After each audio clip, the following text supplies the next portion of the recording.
Hello and welcome, this is Cheryl. Thank you so much for joining me today. Today I'm sharing an easy slider card idea for National Chip and Dip Week. This Chip Chip Hooray stamp set from Pajama Crafter Stamps is absolutely perfect for creating a card for this week. It's also a birthday themed card or belated birthday themed card. So I thought we would create a really fun card with a slider in it. So I thought it would be fun if the chip was diving into the dip for an interactive card. I always love interactive cards. So I'm starting off with a piece of cardstock that is 4.5 inches by 6.5 inches. I wanted to have a lot of space for my slider feature on this card. So I'm going to create a 5x7 card here. So I am using the stamp that has the dip bowl with the chip in it. And I'm also using the Happy Belated Birthday sentiment stamp. There's a few other sentiments in this set that you could swap for this if you wanted, but I thought this would be fun because there's a sentiment in there that says, well, I'm a big dip. And I thought that worked well with the belated birthday as well as the bowl of dip. So on a scrap piece of Hammermill cardstock here, I am stamping just the individual chip. I'm stamping both of them with black Memento ink. I plan on coloring these with Copic markers, and black Memento ink is my favorite color or favorite ink pad for stamping with that. And I did stamp with a Misti stamping tool to make sure that it was going to stamp in exactly the same spot, and I had a nice crisp clean image there. I'm starting off with Copic EOO, and I'm just doing the outer edges for the dip. I wanted it to have a little bit of color to it, but I didn't want to color it completely. For both chips, I'm using E31 and E33. So I'm doing the E31. I always do the light color and go over the entire thing, and then I do the darker color or medium color if I'm using 3 shades, but in this case, I'm only using 2, and do the darker area and then go back over and blend it. Some people like to just start with the dark color, put the shading in there first, and then go in with the light color to blend them all together. I learned the first way, the way that I do, doing the light, the dark, and then the light, is the way I learned many years ago. But I would suggest you try it both ways to see which way you prefer best. So once I have these blended together, I'm going to do one of my favorite techniques for adding some texture to Copic marker coloring. I have a scrap of cloth here, and it's just from the dollar store. You want to have cloth that has a really rough texture to it. So the really cheap, inexpensive cloths are the best ones to do it with. And I have a bottle of blender solution. Now that blender solution is intended to refill my blender pens when I need to, but it also works to put it on the cloth and then dab it into your Copic marker, and it removes color. Blender solution, in my opinion, is misnamed. It doesn't blend anything. It removes color. So by doing this on top of the chips as well as the dip, we're getting some removing of color, giving those chips some texture. For the bowl, I wanted a pop of color in this card, so I'm using R17 and R37. I'm going to start with the lighter color, which is the R17, and color the whole base of the bowl. I'm also going to use this color on the inside of the bowl. There's just a little rim or a little edge that you can see the color of the bowl. So I use the R17 first. I do change the color on the inside of the bowl. I do the R37 just because it's a little bit darker. I prefer it, but I do either one of them. I just thought it would look nice to have a little bit of color on the inside of the bowl besides just white and brown, if you will. So once I have the R17 coloring in the whole thing, I do the R37 where I want some shading, so around the outside edges and on the base.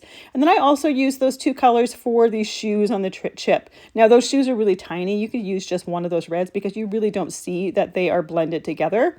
For the bowl, I'm using E33 and E37. I had E31 in my hand at first there, but I had grabbed that one by accident. I meant E33 and 37. I'm doing the top rim of the colors or of the bowl in those colors.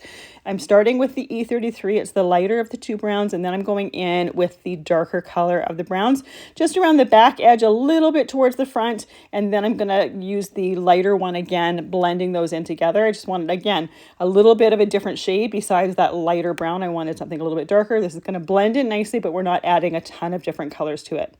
So in the middle of that dip, there's little bits of things. So to me, it looks like green onions. So that's where I went to with my color. So I'm using G07 and I'm just coloring those. There's no point in shading it. Those are little tiny dots in there. There's no need to add any color to it. I'm using some detail scissors to cut out my individual chip, cutting it out as close to that line as possible, right around the outside edge of the line. Now the hardest part of cutting out this chip is these hands and the feet, but the better you do, or the more time you take to it, with it, the closer you get to it, the better it's going to look. Now we have a white outline here, or white outside cardstock piece for this chip, and we're putting it on a white base for the most part. I'm going to do a little bit of ink blending on there. So if you get a little bit of that white outline on there, it's really not going to make a huge difference. It's not going to be super visible, but I do, when I'm doing my fussy cutting, I do like to get it as close to the edge as possible. And the best technique for fussy cutting is moving the cardstock and not your scissors. So you'll see my scissors pretty much stay in the same spot, the same position, but that cardstock is almost constantly moving. I use my left hand to move it around so that I position the line that I want to cut right in the line of the blade of the scissors. So once our little chip is cut out, I can set him aside so he's ready for when I need him. And we're ready to start working on the channel for our slider to go. So I'm using 2 snap and spins. I want this to slide with a controlled manner. If I were to use one of these, it would spin and turn around, which is totally fine if that's the look that you're going for. But I want him to look like he's diving into the dip. So I want to make sure that he is head first when he is diving and head up when he's upright on. In my opinion, it's kind of like a diving board. I'm going to make a sentiment into a kind of like a diving board. I'm using the Like to Move It dies. There's a straight die in there as well as a curved die. I'm going to use a combination of the two. So I'm starting with the straight oval die. I'm going to die cut that a couple times to create a longer straight channel. And then I'm going to use the curved die to make a curved edge to it. So we're going to kind of make an upside down U. Now, when I'm positioning the dies together, I like to put that second die, or the die, into the channel that I just cut and kind of slide it up. So that way I know that my edges are going to match. It's a little bit harder when we're matching the curved edge, but I want to get those edges as straight as possible. I want to make it look like it's one die cut and not a whole bunch of die cuts joined together. So I die cut that straight edge twice. Pretty much did the same thing for the curved edge. I made sure that that curved or the rounded edge was inside the channel for my last cut so that I know that I'm getting a nice smooth edge there. Now I'm going to do another one of my straight edges. I want to have my chip standing towards the upper left side of my card. So if I were to use that curved edge twice, it would be kind of in the middle of the card, and I want him over to the left side, which is one of the reasons why I stamped the dip over to the bottom right side. I want it to balance out a little bit. So I'm going to continue using those straight dies as well, or that straight die as well as the curved die, to create my channel. And you can see that I have to do this a couple times. I'm using some Best Ever Craft tape in order to tape that die in place to make sure that it's not going to move on me while I am die cutting. I want to make sure that once I have that die placed where I want it to go, it's going to stay there. So that piece of Best Ever Craft tape gets used many times. I basically use it until I either rip it to shreds or it doesn't stick anymore. And I can probably get about a half a dozen uses out of each piece. So a roll of the Best Ever Craft tape does go a long, long way. So I have another curve here for the upper part, or upper left part of the U. I'm going to do one more with that straight edge. Now I don't want a full cut with that straight edge because I want to leave room for my chip to be standing there, but I also want it to not overlap with my bowl of dip in the bottom left there. So once we have this last little bit die cut, that last one there's just a tiny notch in the corner there that I want to use my detailed scissors to smooth out. I don't want there to be a little notch that is going to catch with my little snap and spins. So I have 2 snap and spins here, and this is what's going to give me that control over the movement.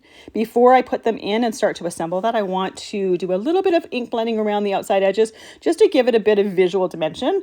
I'm using some vintage photo distress ink with a large blending brush, putting that on my sticky mats to hold everything in place. That way don't accidentally get inky fingerprints on my background there. You can do as much inking or as little inking as you want. Like I said, I wanted to add some visual dimension, add some color to the outside edge. Now I'm going to put those 2 snap and spins in there. I want them to be right beside each other when I attach them to my chip. And I've already checked to make sure that that chip covers enough space to cover those snap and spins. I'm using some sticky spots on the top there to hold my chip in place onto them. So once I have them on there, I make sure that that sticky spot is just on the top. I test it out to make sure that that chip moves exactly how I want it to move. And then I'm using some double thick foam tape on the back.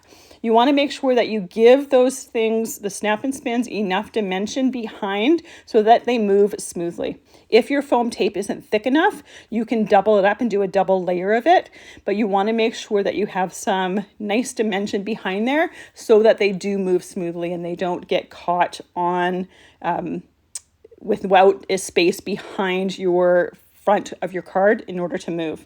So I'm putting it all the way around, making sure that I leave space for those snap and spins to move. So you can see that I'm putting the tape around the outside edges, but I'm leaving it away from that channel. And as I'm doing it, I'm regularly testing to make sure that I have that space there to make sure that everything is moving nicely. So I have one more sentiment that I want to create, and this is going to create kind of a diving board for my chip to stand on. It kind of looked like he was hovering on air without it. So I'm using the sentiment here that says, well, I'm a big dip. I'm stamping it on a scrap piece of cardstock. Now I'm just using that same black Memento ink that I used for my stamped images or my images that I would Copic colored, as well as the bottom sentiment. You could use colored ink if you wanted, but rather than using colored ink, I wanted it to coordinate with the sentiment at the bottom of the card. What I'm going to do is I'm going to use the chisel end for my R37 Copic marker, and I'm going to use that around the outside edges. It's going to give it the look like it is matted. It's not going to cover the sentiment in any way because it's just going to go around the outside edges, but it's also going to add that pop of color and kind of make it look like this is a diving board, like it looks like it's a surface for that chip to be standing on. So I'm just using the long end of that chisel end of my Copic marker, running it along the outside of the cardstock, making sure that I'm doing that over top of some scrap paper so I'm not marking up my mat. I'm going to glue that flat onto the front of my card, and I have my chip positioned where he's going to be sitting at the top to make sure that I have the chip and the sentiment positioned properly. Now I'm ready to take the backing off of my foam tape on the back there. And once I have that on there, I can put it onto my 5x7 card base. Another option here would be to create, say, a red mat, mainly red because we have that red pop of color in here. If you do create a red mat on your card base, you want to cut it about 4 3/4 inches by 5 3/4 inches, but you do want to create or cut a smaller piece of white cardstock underneath it. Otherwise, your channel is going to be red and it's going to be very noticeable unless you want that look. So here is the finished card. The last step I'm going to do is add some glossy accents on those green onions. This is a step that you could absolutely omit, but I always love finding different ways to add texture to my cards. I created a couple cards with this set a couple months ago, and I'll link to it at the end of this video. There I used other ways to add texture. You could use one of those ways instead if you wanted, but this is just a fun way to celebrate a birthday, celebrate National Chip and Dip Week, and create an interactive card that is super easy. You can find all of the products I've used listed and linked down in the description below. And if you found this tutorial helpful and these are the type of cards and interactive tutorials that you love, please hit subscribe down below. I'd love to show you some more. I also have a playlist with interactive cards that I've created to share. Thank you so much for all the time that you spend with me. I hope you have a fantastic day.